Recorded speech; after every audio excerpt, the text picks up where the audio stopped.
Hello and welcome to another episode of True Guitar Stories. I am Davo, and I came up with this idea because sometimes the journey that a guitar takes is just as interesting as the music it makes. So I'm here today in Johnny's Doghouse studio with Johnny. Thank you for allowing me to record this video here. Thanks for coming. There's going to be a couple more videos I'm going to record. But anyways, this is John Thomson.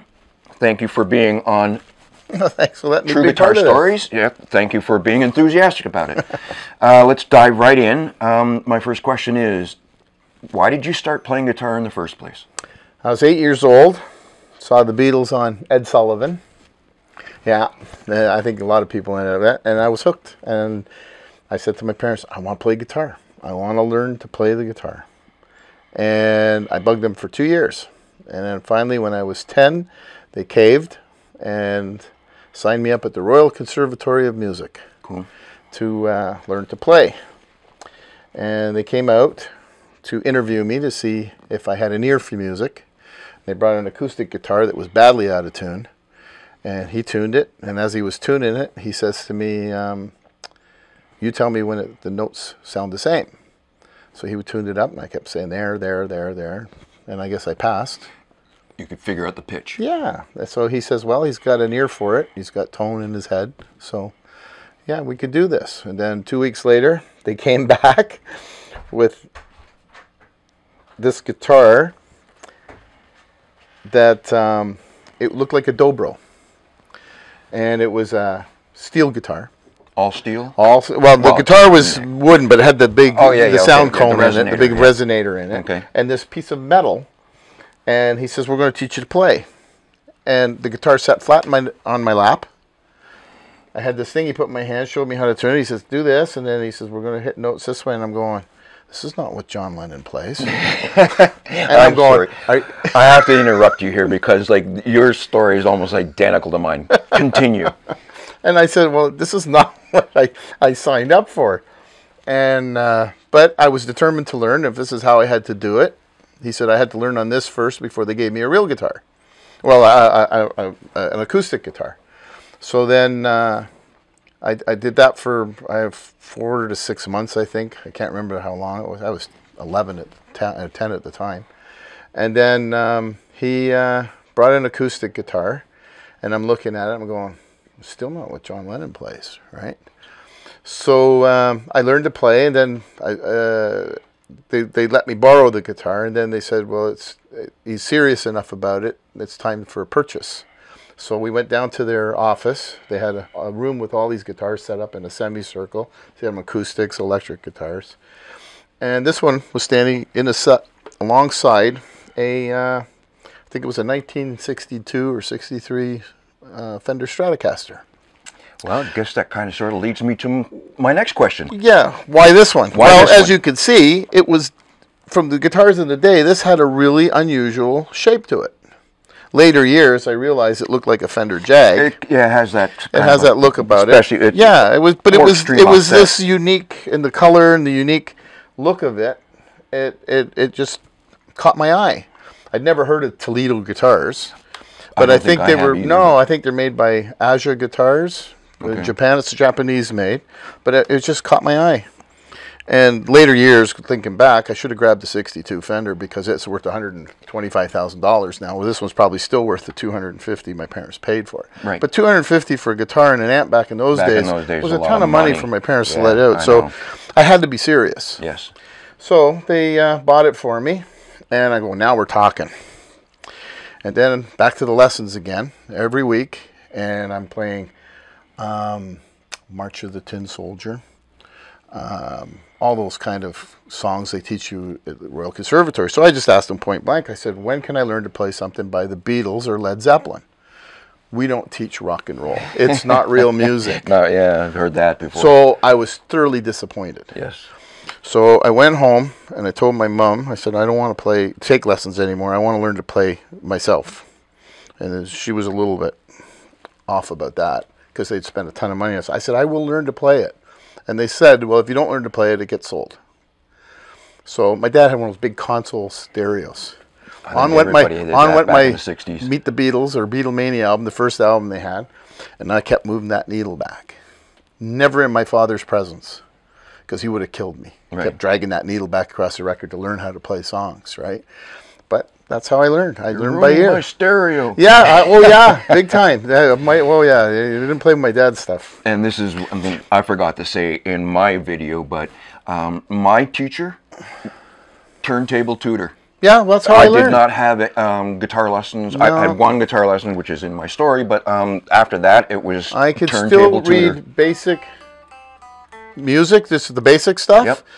But it never applied to what I was playing. Right. Right. So I just learned by ear. I went and then I bought books, but they had to have the chord pictures in it. Right. And then from that, I just taught myself. And then after that was just buy the album, learn the song. Buy the album, learn the song. Cool. And that's how it got there. I'd like to ask questions about the guitar. By all means. Any modifications since? This thing doesn't look anything like it used to. Well, this part of it anyway. Yeah.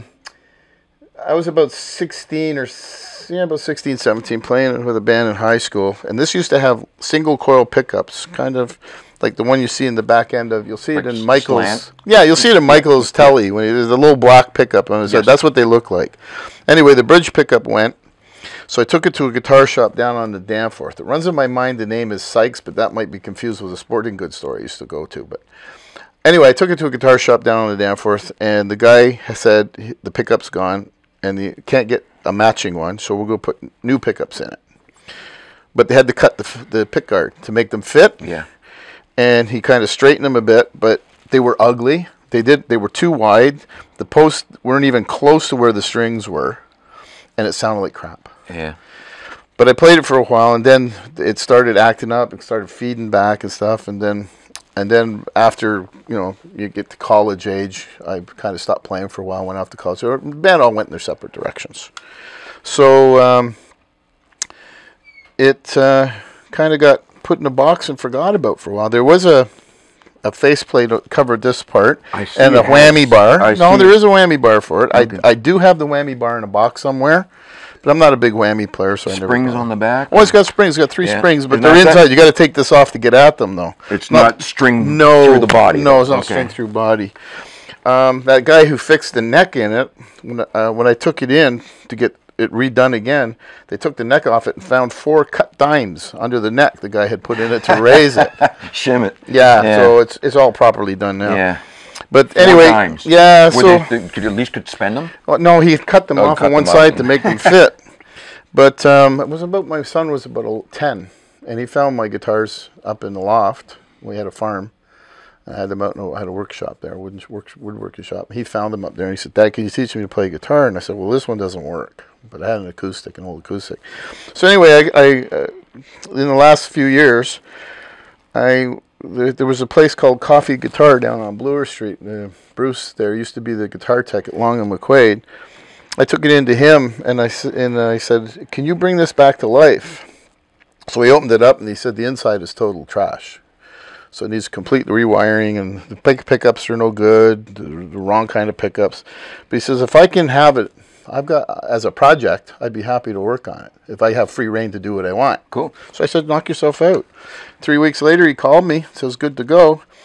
These pickups, he said, are from 1970s. He's had sitting around his shop waiting for a project to put them in. I think they're Epiphone, old Epiphone pickups, he said. But he put it in, and it plays like a dream again. Cool. It's a little thicker sounding than it was before. You probably can't see this on camera, but there's flame maple there. Oh, it's got a flame maple. There is very flame subtle. It's very subtle, but it's there. I'm sure it can't be picked up on the camera. You can probably see it better on the back. Yeah. There is a bit of a flame on it. Yeah. But it's a solid body guitar. So it's solid maple. Oh, it weighs about, I'd say it probably weighs about 9.5 pounds, right? Cool. It's fairly heavy. But these new pickups now, it's gone from single coil to humbucker, so it's a lot thicker, richer tone than it used to be. Yep. Cool. And this neck is never moved. It's maple with rosewood fretboard, straight as a die. And it looks quite narrow down towards that. It is, but it just plays like a dream. And for a kid to play, it was easy. Okay. Well, speaking of play, why don't we hear it? Well, let's just crank it up here. Here to use this. The distorted sound is 100 times better than it used to be, because now we have humbuckers. Yeah.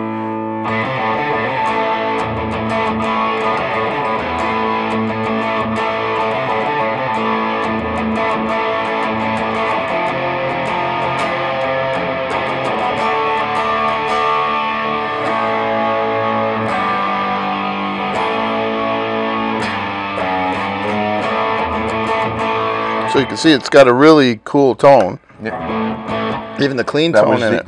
That was the distorted. No, what pickup was that? Oh, that's just the that was just the bridge pickup. Okay. And then there's the clean tone on the bridge, and then both of them, and then the neck, a nice warm, mellow, yeah, humbucker. And then you go back to the distorted sound. And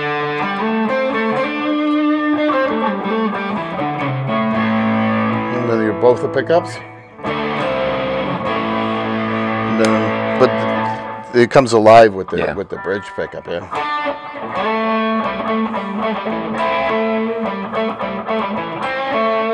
So you can tell it's back in service again.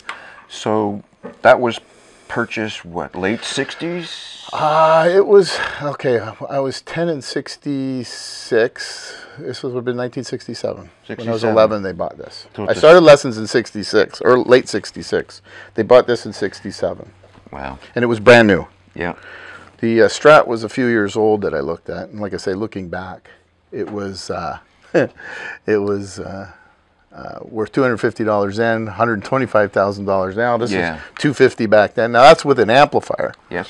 And that's probably still only worth $250, but it's worth so much more to me because I played all through high school with this, right up until. You have a history with it. I do. It's my it's a piece of me. And that's why I wanted to do this channel for guitar stories like this. I had a really cool photo my dad took. My dad was a semi-professional photographer, and my mom was the superintendent of an apartment building. So the amp was not allowed on in the apartment. So a friend of the family, a retired doctor, he was a doctor in World War I, he gave me his stethoscope. And I taped the stethoscope to the back here, put it in, and it gave a really cool distorted sound, right? So I did that. My dad had this really cool picture of me sitting with these stethoscope in here with this thing taped on it. And then years after that, I made my own headphones out. I took a couple of tweeter speakers out of transistor radios, put them in a set of muffled, like headphones, put a guitar jack in it, and wired it to the speaker connections on my amplifier. And I'm sitting there in a bathrobe with this thing on my head. I'm lucky I didn't electrocute myself. Yes. But that's it. Me and this guitar, we go back a long ways. This was my first one. I still have it, and I still love it, and it's. You still play it? It's back to life. That's cool. It is very cool. Well, unless you have anything more to add about your story here, I think there's probably a million other little stories in the stories, but right now, it's basically, like I said, a piece of me. This is my first one, like you say, your first love. Yeah. Okay. Well, in that case, I'm going to wrap this up right now. Thank you, John, for telling your story. Thank you, Dave, for coming. Us here on YouTube. And that's what guitar stories are all about, and true guitar stories, sorry. If you have a suggestion or a story that you would like to submit, there will be an email address in the description box below. I always have trouble saying the description box below. Bit of a tongue tire. Yes. Anyways, send me an email with a brief outline of what your story is. I am in the Greater Toronto area, so right now it'll be in that area. Maybe someday, hopefully, it'll go global. Well, but anyways, like, dislike, subscribe, don't subscribe, but thank you for watching True Guitar Stories. I am Davo, and that's another episode wrapped. Thanks, man. Well, thank you for coming. All right. Cool. Cut.